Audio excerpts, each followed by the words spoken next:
everyone. I'm so sorry for the delay. Thank you for your patience. My name is Maeve. I work with Music Connects. The last time we were here, we had a different name, Galway Music Residency. So we changed our name to Music Connects now, which really reflects our want to connect with you through music. And that's what we're here to do today.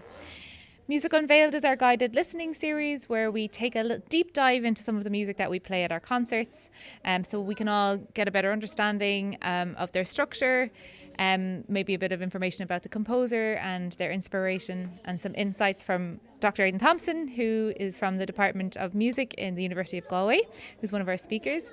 We'll also be joined by Jane O'Leary via video link, who's on her holidays in Italy at the moment, so she's very kindly joining us today to talk about her piece Taking Flight. And of course we have ConTempo Quartet, our ensemble in residence. We are so lucky to have this wonderful internationally renowned quartet with us to help us understand this music a little bit better and to perform at our concerts.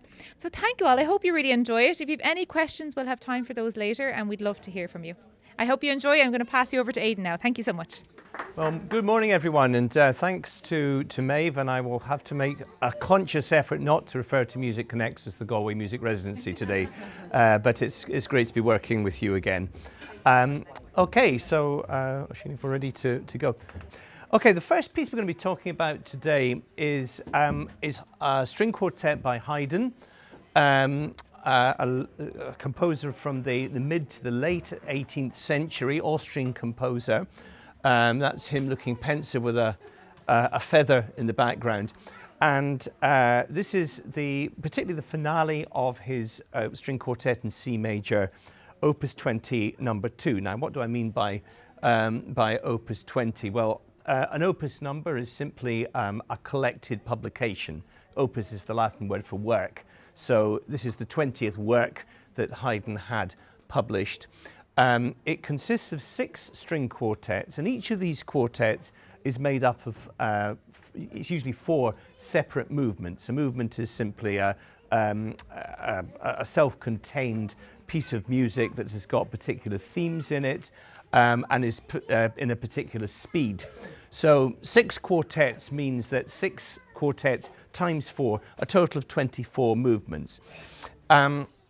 This particular group was composed in 1772. Haydn at the time was working for a Hungarian prince called Nicholas Esterházy in a rather nice stately pile called Esterházy. You can still visit it in Hungary. And he worked there for the best part of 30 years. And the string quartets that he wrote were mostly for pleasure. They weren't things that he was required to write as part of his day job. His day job was mostly writing church music for the prince, perhaps writing operas to be performed in the prince's theatre, or works for orchestra.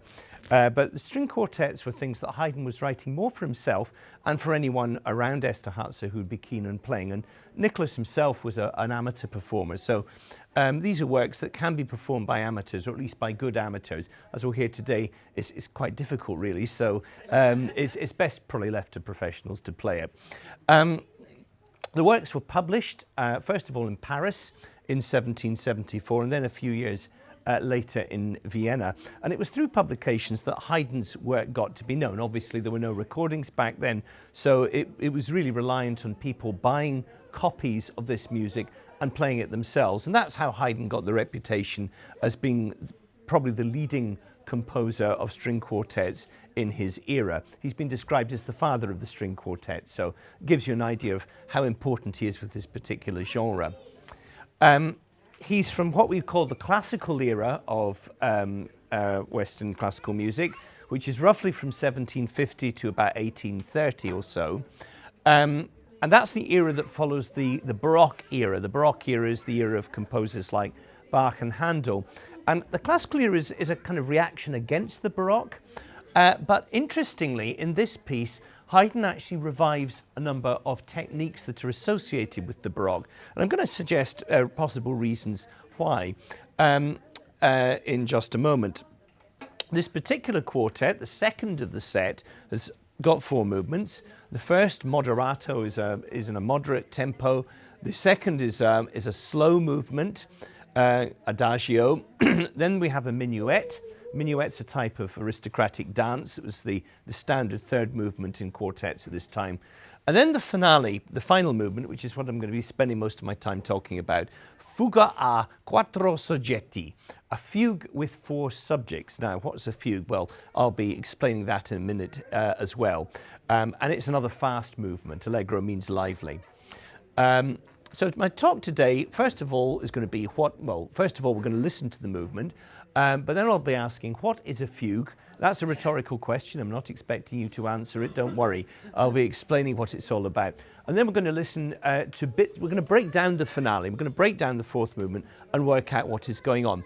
But first of all, I'd like the ConTempo Quartet to play the whole of the 4th movement. It's not that long. It's only about, I think, three minutes or so in length. So I want you just to listen to this and think, what sort of things does it evoke on you? What's your impression of this music? Happy, sad, complicated, simple, anything that comes to mind. We'll do a little brainstorm when that's done. So over to you guys.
Well, I hope everyone's managed to get their breath back after that.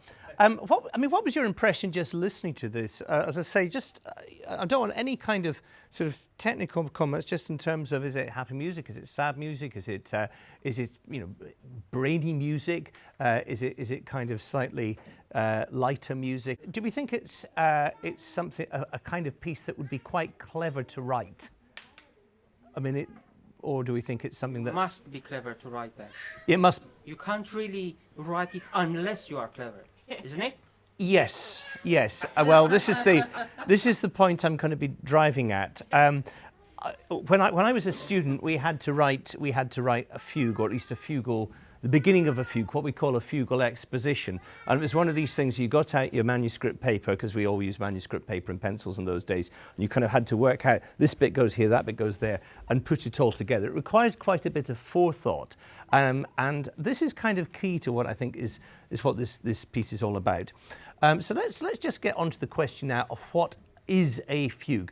A fugue is a piece for several parts or several voices or instruments. Well, that doesn't narrow it down very much. Most things are going to be in that category.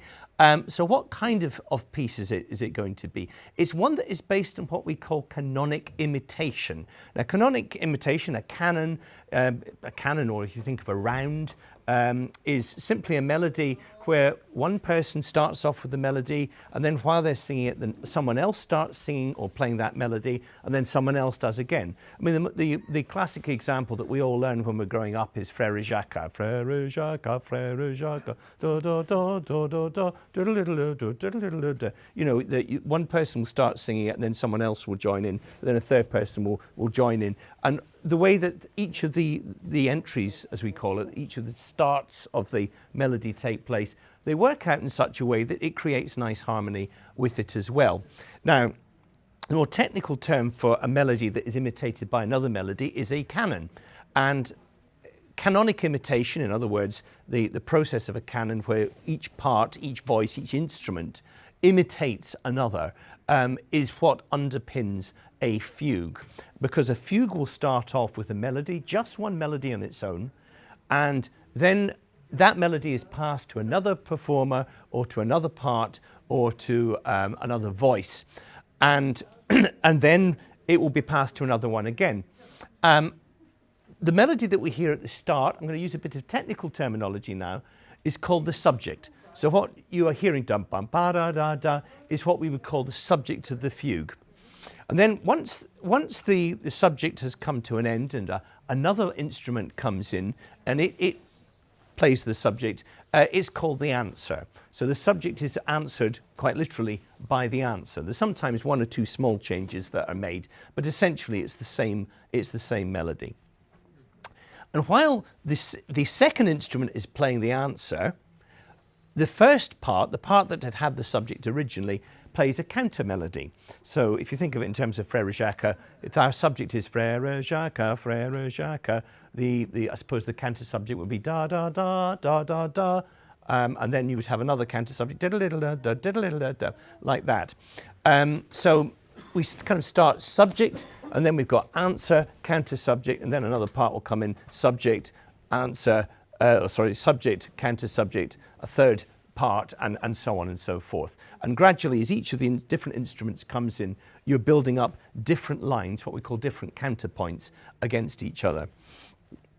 Now, what happens then is that the subject and the answer and the counter subject and any other counterpoints are passed around different parts, passed around different instruments, so everyone gets a shot at it. It also modulates, it goes into different keys. We're not always in the same key, and that means that the music can travel harmonically as well as melodically. So I'm going to give an example of this now. This is from a fugue for piano by Johann Sebastian Bach, probably the greatest master in the Baroque fugue. It's just one instrument, but the instrument, the piano, because you've got two hands and you can play more than one note at a time, it means there are three parts, three voices, if you like, that you can hear the fugue subject and the counter subject being played. So perhaps Oshini. So that's the subject. And now that's the answer, and we're hearing a counter subject against it. And now we're going to hear the subject again. And the answer again. In a minute.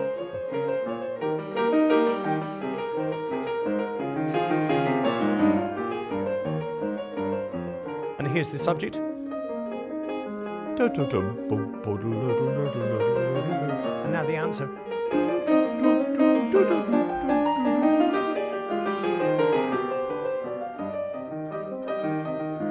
And it just keeps chuntering its merry way along, essentially. You keep hearing this melody, the subject, being passed from one part of the piano texture to another. That's fine, thanks, Oshim. You can probably cut it there.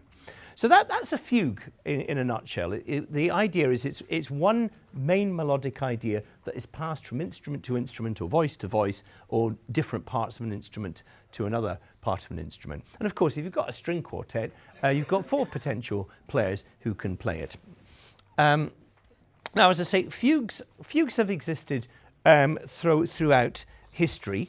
They are particularly prevalent in the Baroque era, 1600 to 1750, but composers are still writing fugues today, as Jane will be talking later on. Fugues have even made it into popular genres. Any prog rock fans among you know Yes is close to the edge. There's Yes actually managed to get a fugue in the middle of that. So fugues are not specific to classical music, and they're not specific to Baroque music either, but they're probably more associated with the Baroque than any other era. And the point about a fugue is, as I said earlier, it's quite a complicated style in which to write. You have to work out all the details. You have to work out what is going to make a good counter subject to the subject. Ideally, you should write a counter subject that can be performed either lower than the subject or above the subject. It's what's called invertible counterpoint. It's one of these horrible things that it sounds like a medical condition, but it's not. It's something that you are taught as a music student. And it's something that really demonstrates a composer's skill as a technician. There's nothing that a composer likes more than to demonstrate their own artistry as a creator. And these are the ways in which they can show their skill as a craftsman above all else. And there's a number of other devices that they can use in the course of a fugue to do this. One of these is called stretto, and stretto simply means that when you have one part playing the subject, another part starts playing the subject before the first person's finished. So in other words, it's coming in at kind of closer imitation than normal. You can also have what's called augmentation, which is if you play the fugue subject at half speed, so with double the note values, double the length of notes, and still have the fugue being played at the normal speed by everybody else. That takes a certain type of skill to do, but that is augmentation. And then inversion, and this is when you take a fugue subject and you actually turn it upside down. So instead of going dun dun dun dun dun dun, you might go dun bum bum bum bum bum. So every time you go up, instead of every time you go up, you go down, and by the same melodic interval. And that takes a certain amount of skill as well. If you're really clever, you can write a fugue so that the original version and the inverted version take place at the same time. It's something that takes a phenomenal amount of skill to do. So think of fugue as something that demonstrates a composer's skill. And I think in this piece is one where Haydn is determined to show that he's more than someone who just writes nice melodies. He can actually write really complicated music too.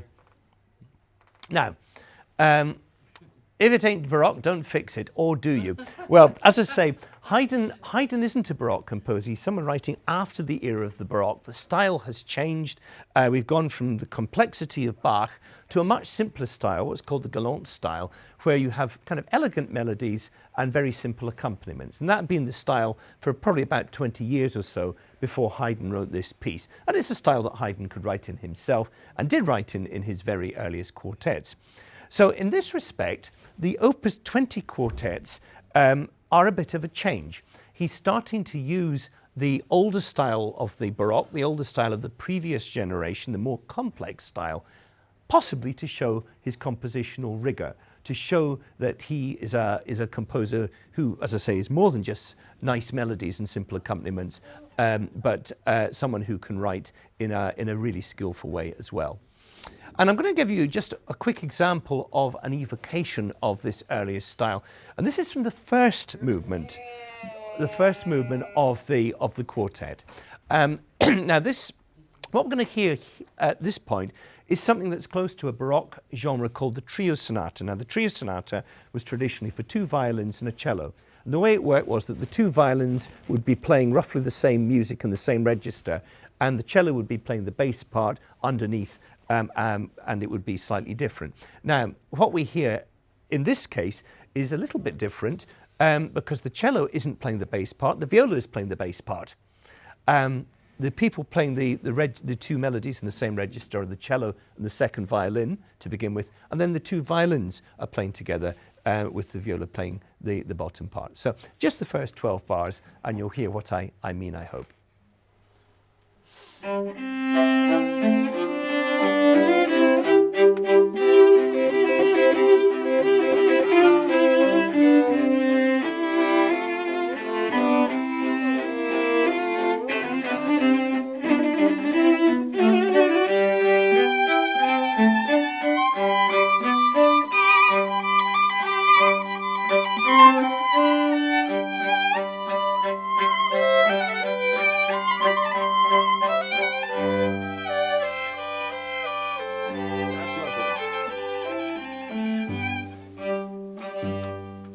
Finish the phrase. Indeed, yeah, sorry. I couldn't count to 12. Yeah, I mean, what you probably could hear it quite clearly there that at the very start that Adrian and Ingrid were playing this kind of lovely duet, and Andrea was supporting them by playing the notes that are lower. And then Adrian dropped out, and Bogdan took over, and the same thing happened. You could hear the 2 violins intertwining with each other, and then the viola playing this dum bum bum ba bass line underneath. And this is very much the texture of the trio sonata. So Haydn is putting down a marker here and saying, I can write in these older styles as well, you know. And it's something that he then plays out in the rest of the work. So with that, let's turn to the finale, because the finale is this particular finale is described as a fugue a 4 soggetti, a fugue with 4 subjects. Now, this may be a joke of Haydn's because I was analysing this fugue before this talk, and I could only find 2 things that I would definitely call subjects, possibly a third, but I couldn't find a 4th. So if you can hear a 4th subject at any point, you're better than I am. It's better to keep it at 2 subjects anyway. Yeah. It's definitely better to keep it at 2 subjects. Healthier, Yeah. Now, this itself is quite a complicated thing to do, because normally in a fugue you have just 1 subject, as with the Bach, the piano one that I played earlier. To have 2 subjects that you playing together and treating them both as objects for a fugal subject is definitely a lot more complicated. And we can hear the first, well, we will in a minute hear the first subject and the second subject played with violin 1 and viola. And then a few bars later, when we have an answer in the, better just check. It's very easy sometimes to forget which part is getting what here. Yeah, when the second violin comes in with the answer, the viola part then gets a counter subject, which is the main counter subject. Now, you can make a case for saying a little later on that there's a second counter subject, but I actually think it's just a variant of the first one. So I'm not sure I'd call that a separate theme as such. So what I would like to do here is to play what we call the fugal exposition. But just before we start, Bogdan, can you play what I'm calling subject 1 here? Only 1 bar? Or just maybe the first 4 bars.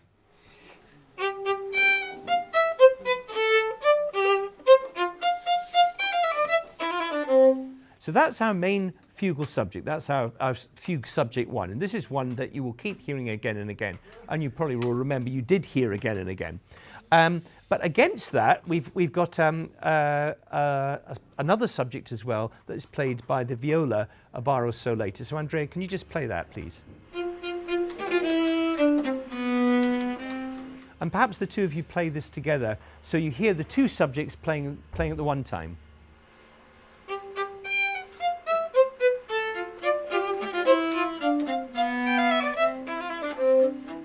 And the thing is, you're going to hear these two subjects playing together a lot of the time. So when you have the subject coming in or the answer coming in, it's going to be both the, well, in this case, the violin version and the viola theme coming in at the one time. And then in bar 5, Andrea, could you play what you have, which is our first counter subject?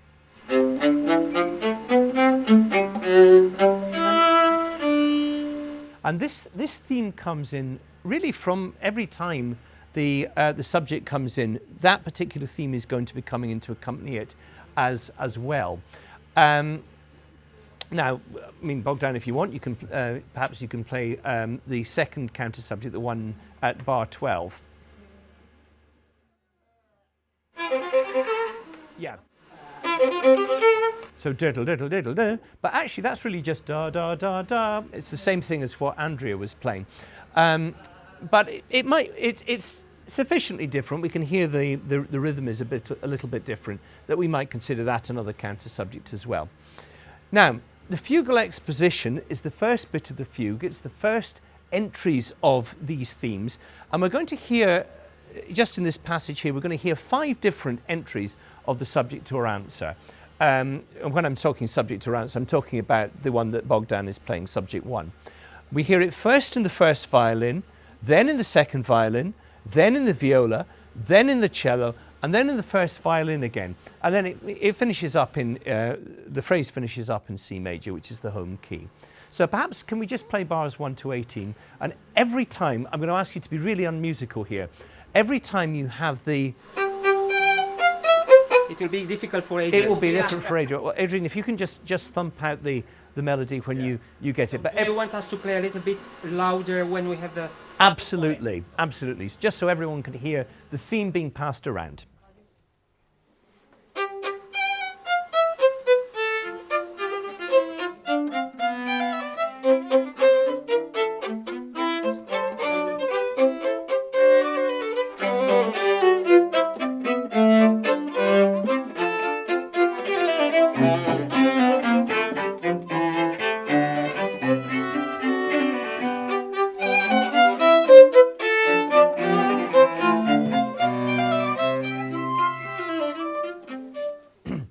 Yeah, thank you very much. And indeed. Now, actually, the word fugue really comes from a time where meaning to flee. So there is a sense of people running away and being chased, and that's kind of the impression that we're getting here. So that's what we call the fugal exposition, which is the first part of the fugue. Now, if we can go on, Oisin, once the fugal exposition is out the way, what happens next is actually anyone's guess. There's no fixed way of doing this. But what we have are a series of what are called episodes and middle entries. An episode is basically a passage that you get between the entrance of the subjects. In other words, you can't just have the subject coming in from one part to another all the time, because it would get a little bit unrelenting. So you have passages in between that are different types of music, just to give a little bit of what's the word I'm looking for? A little bit of a rest, if you like, so that when you then have another entry of the subject, it will be a bit clearer. And these other entries of the subject are now called middle entries because they aren't coming in the home key. They're coming in all sorts of different keys. And in this particular piece, we go from C major to all sorts of other keys as well, a lot of minor keys as well, which means that the music's going to sound a little less fun and perhaps a little bit more serious. So perhaps if you can just play from bars 18 to bar 30, because what we're going to get here, this is just from the passage that we stopped at actually, we're going to have a little bit of an episode first of all, where you're not going to hear the subject, but then you're going to hear a subject coming in after that, and this is our first middle entry. So take it away, guys.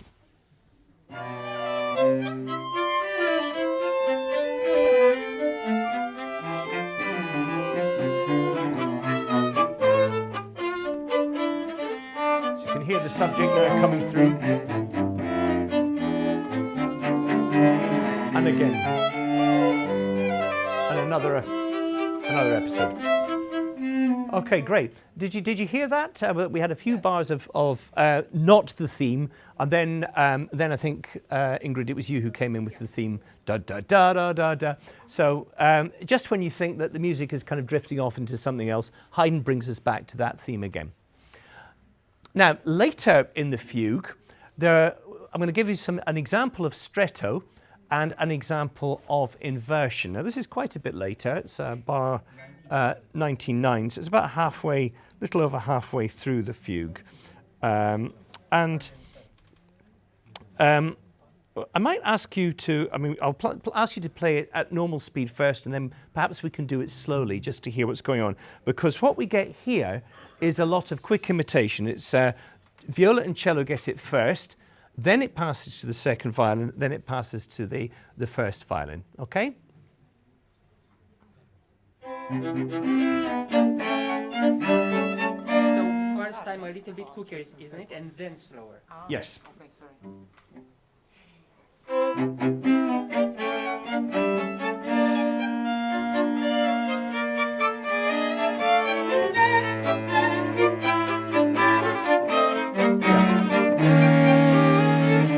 Okay. Now slower. Now slowly, and by slowly I'm meaning dum bum bum Okay. bum bum bum.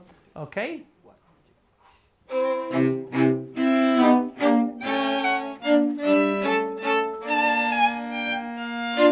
did you hear that? Did you hear that? Yeah, okay. That what you had originally was viola and cello playing dum bum ba da, and even before they got to dun da da da da da, second violin has come in dum bum ba ba ba bum. Yeah. And then first violin. And then first violin. So perhaps if we can do that again, and the minute that another person comes in, whoever's playing the melody, drop out. Can we try that? Same thing. Same place. Once again. That's it.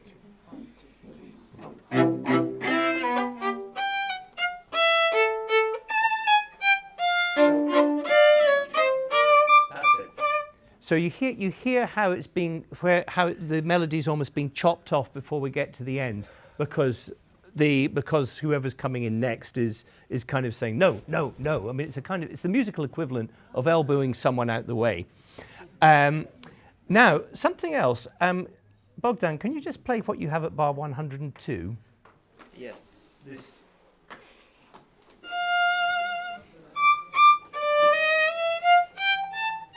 Now, does anyone notice what he's doing there? Bum bum ba da da da. How does anyone hear how that compares to the dum bum ba da da da? Upside down. It's upside down. So this is an example of inversion. We're taking the melody dun dun da da da da, and we're standing on its head. Da.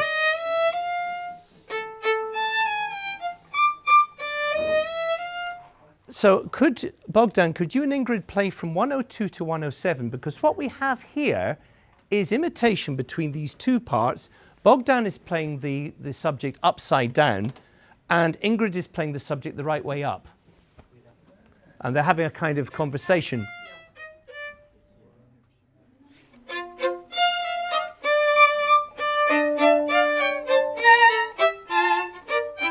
Did you hear that? It's kind of crazy, but this is all part of Haydn's skill. He's wanting to show I can do this. So perhaps we can just do bars 99 to 107 again. There's a lot happening here, so don't worry if you can't hear it all. But if you can hear even some of it, whether it's the stretto, the quick imitations, and then listen out for Bogdan's dum bum ba da da dum, because that's the inversion. 99.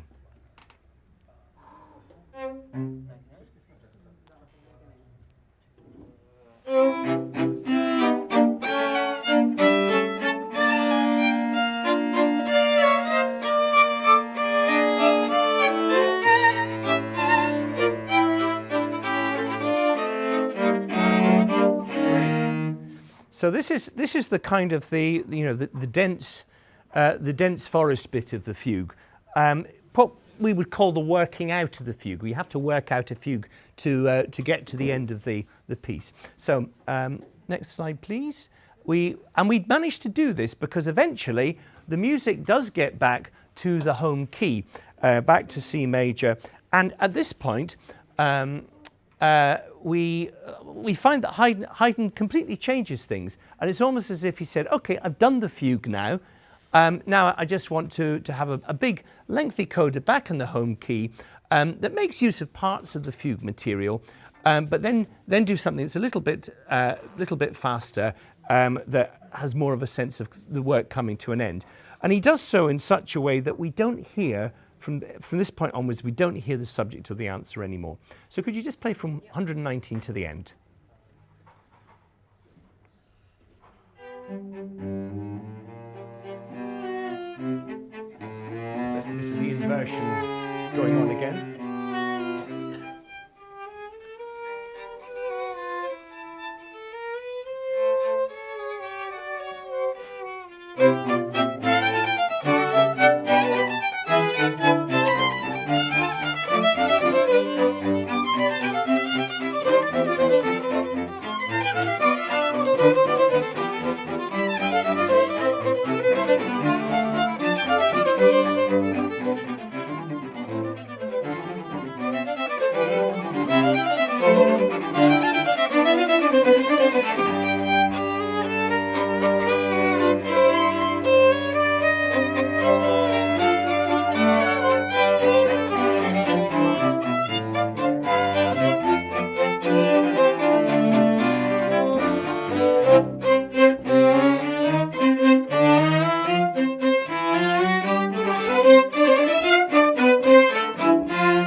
You'll notice at the very end that Haydn gives up on the idea of anyone having any independent parts, and everyone plays the same notes all together, which is a great way of showing that we've got to the end. So there's a real sense of arrival here. We've done the hard, or Haydn has done the hard musical work, but he needs a coda that's long enough to give the piece balance. You can't just finish a fugue just with a few bars at the end.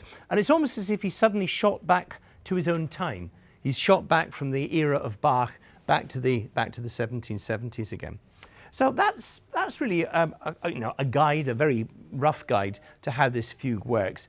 And what I've got here now, we're going to listen to the whole movement once more, is a kind of whistle-stop map of it. We've got the first section, the fugal exposition that we heard a little earlier, all in the one key, and then we have all the development and middle entries, the sequences, bass and bits of the subject, the new entrance of the subject, go through a variety of different keys. Latterly, we've got the real fancy schmancy devices, the stretto and inversion and what have you. And then at the end, we've got the coda where the kind of idea of a fugue is pulled apart, and we have something that is much less intellectual and much more conventionally dramatic to finish off with in C major. So with that in mind, can I ask my friends in the ConTempo Quartet to play the whole movement again?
So we're going to move on now to the contemporary element of our session today, and we're joined by Dr. Jane O'Leary, who joins us from her holidays in Italy. She's very kind to join us, and she's going to be talking about her piece Taking Flight, which will be having its Irish premiere on Sunday in Headfort. So we hope we'll see you at the concert in Headfort or at the Lunchtime concert, as I said, on the 7th of October in St Nicholas Collegiate Church at 1:10.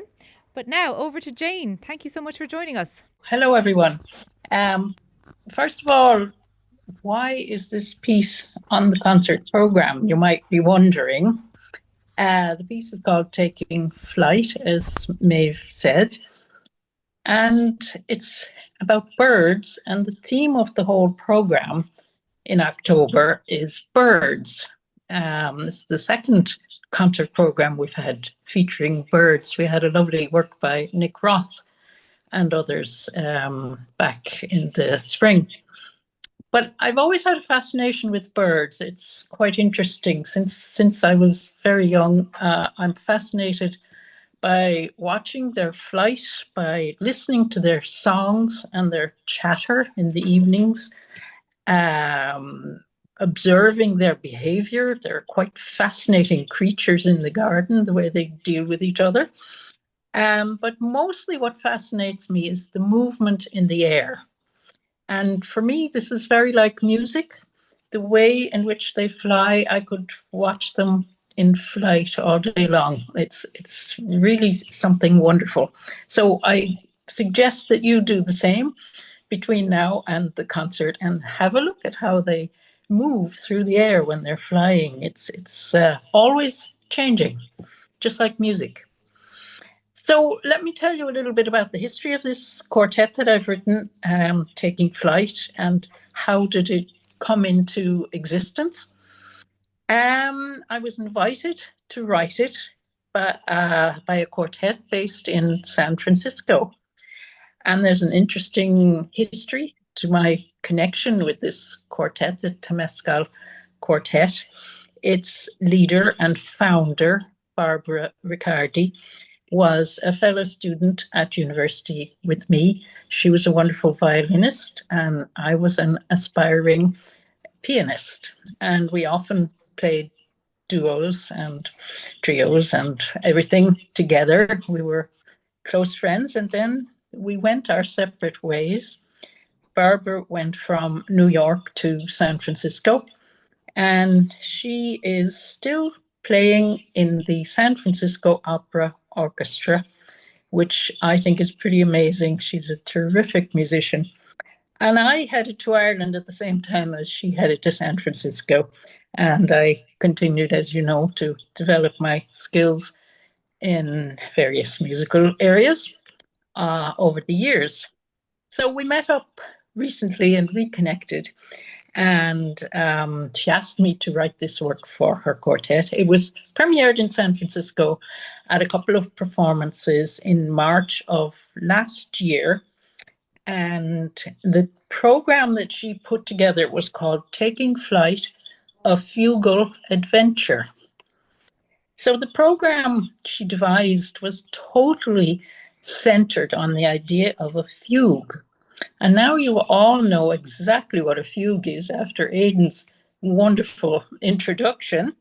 So, as Aidan said, this was a compositional technique more common in the 18th century than in the 21st century, and quite a complex one. And so the idea was a challenge, a big challenge. I was never good at writing 18th century fugues, but I liked the idea inherent in fugal structures. So I thought about the origins of the word fugue. It's a Latin word, and it means both to flee and to chase. So this immediately brought to mind the vision of birds in the air in groups, and what do we have but a murmuration of starlings? Yeah, okay, so we all know this. It happens at certain times of year. It usually happens at dusk, and I absolutely love the way the birds just kind of group, but they never touch each other, and they swerve and swirl, and then perhaps they die down and go to sleep for the night. But it's chasing and fleeing all together, which is what fugue means to me. So how did I do this in music? Obviously, a murmuration of birds can have hundreds or thousands of single birds, but a quartet has only 4 voices. So we have to deal with that and take the general concept of beating wings, of chasing, of following, and put it into 4 parts. Now, you won't hear what Aidan has shown you in the fugue, everything repeated exactly and in sequence. It's a much more free interpretation of the idea of similar shapes, musical shapes, and similar patterns moving amongst the 4 voices of the quartet. So what I'm doing is not repeating exactly the notes, but looking at the shapes of the sound, whether it's a swirling sound or a rising shape, a rising line. That's the sort of thing you would hear in the different voices. So could we just maybe go to the quartet and take the first example from page 4? Yeah, you don't need to look at this, but you can. I wanted to show, because you see the pink passages where I've highlighted it, that just kind of shows there are 4. You don't need to know what the music means at all. It's just like the way you read from left to right, and there are like three sentences or something there with the 4 voices. So you see the pink moving along between the different voices, and that's what you should hear, is those shapes appearing in different instruments.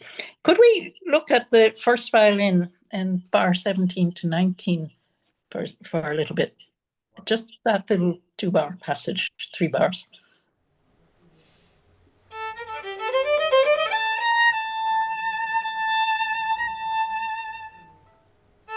Right.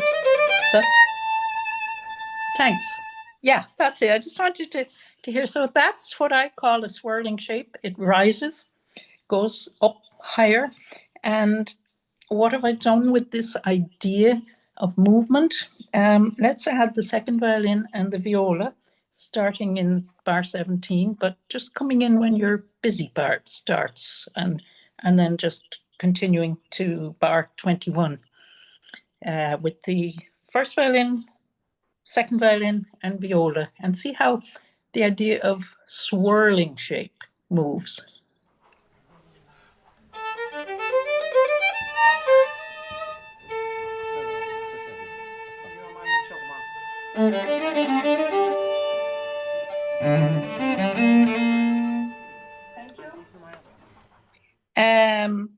Okay, so can we now have all four instruments from 17 to 27? And again, just listen for the swirling shapes.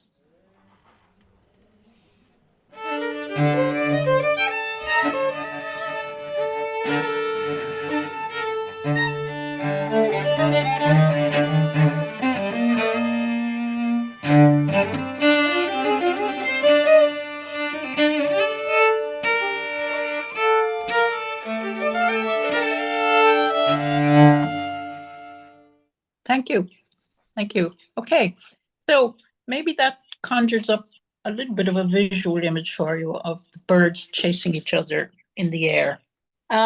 This is a very similar kind of pattern, but it's more slowly rising. And it's just, you'll hear in each voice a rising line. If we could perhaps hear the viola and the second violin only, starting at bar 81 with the viola with the moving upbeat to the 82.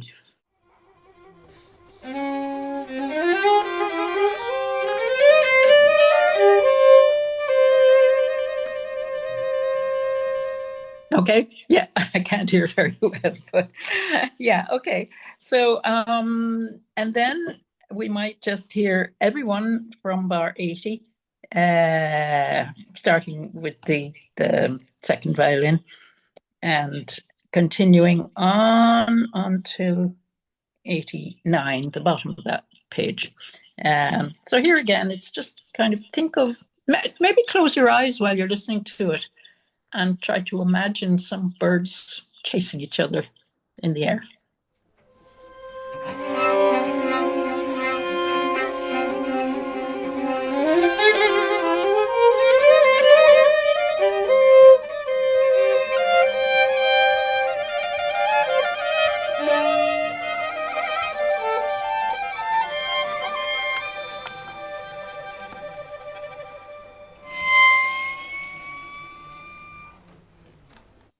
Okay, so the piece itself is quite short. It's about 6 minutes, and it has really two different kinds of movement.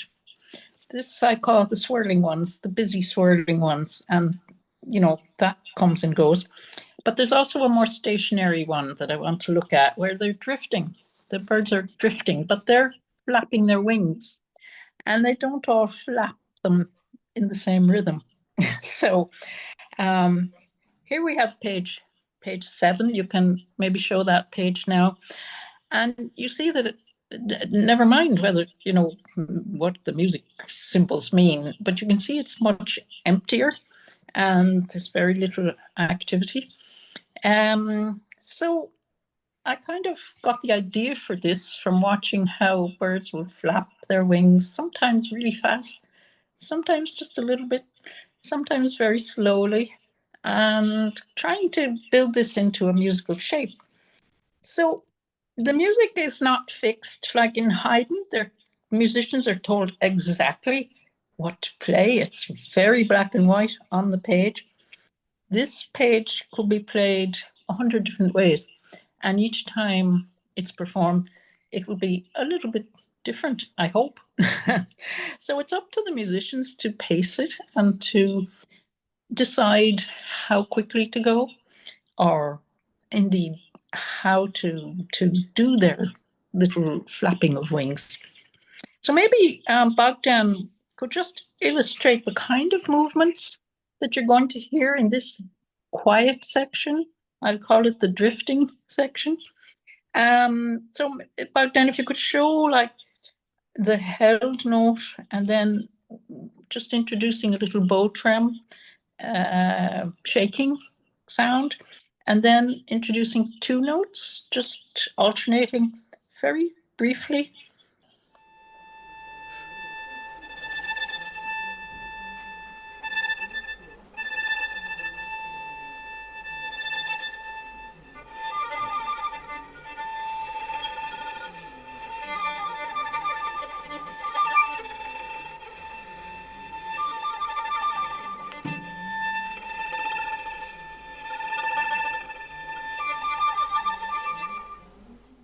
Okay, so then we might just add in the other instruments. And can I say that I haven't heard this piece before, so we're all hearing it, musicians, me, you, the listeners, for the first time.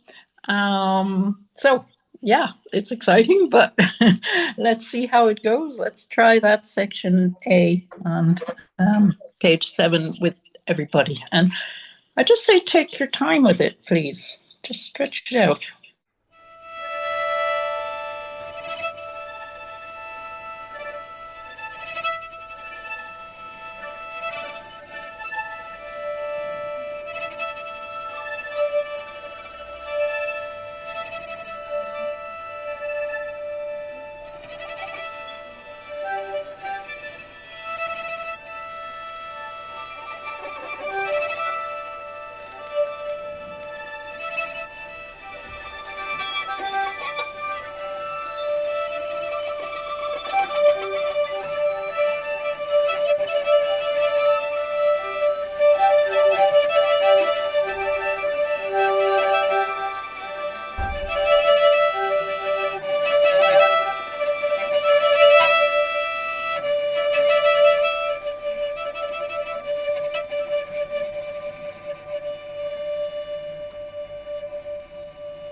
Okay, so just one more thing to illustrate, perhaps, before we hear the movement. How does a piece end?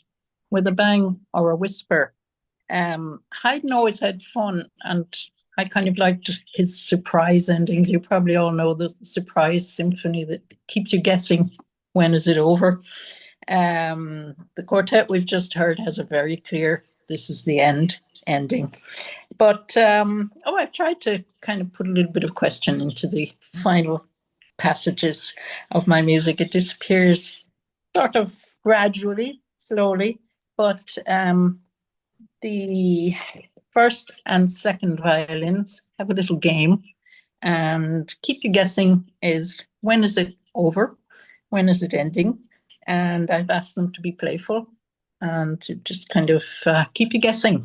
So perhaps you could take it on page 11, quartet, and we'd listen to everybody, but note that the first violin and the viola and the cello are in the background, and the two violins are in the foreground. So listen to the two violins mainly. We could take it from 90.